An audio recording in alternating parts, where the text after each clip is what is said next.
There are many skills, techniques and ways to reduce risk that you will use in manual handling. Knowing what action to take at what time is an important part of your work. Your decision will be guided by your understanding of safe moving principles and the appropriate assessment. This video will discuss these points in depth. It is applicable to care workers from both home care and care home-based organisations. As you will remember from your manual handling theory training, there is a legal background which requires employers to avoid hazardous manual handling and manage risk.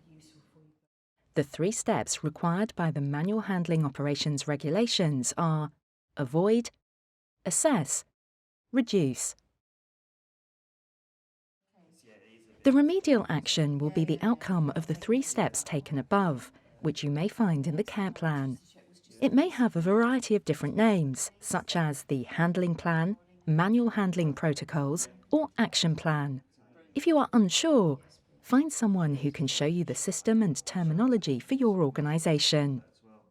Some assessments are formal and written down. Some are informal, and you make these as you go about your work. There are 2 types of formal assessment that this video will consider: mobility assessments and manual handling risk assessments. The mobility assessment is a detailed part of the whole assessment that helps you gauge a person's ability level. Often, organisations combine these assessments into one document, but this training session will build up your understanding by introducing you to each element separately. You must understand that assessments are in place to establish the handling plans in your workplace.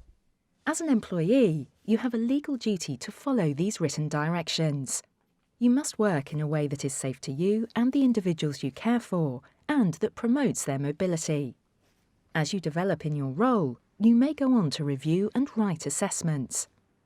Whatever your role, you must apply the safe moving principles that you have learnt in your previous training. These can be summarised as: think before you begin. Keep your hands close to your trunk. Work from a steady base. Use a good hand grip. Lead with your head. Make the task smooth and flowing. To summarise, manual handling assessments are required by law. The key points of the Manual Handling Operations Regulations are: avoid, assess, reduce. A mobility assessment identifies what to expect when people move. A manual handling risk assessment identifies the risks involved.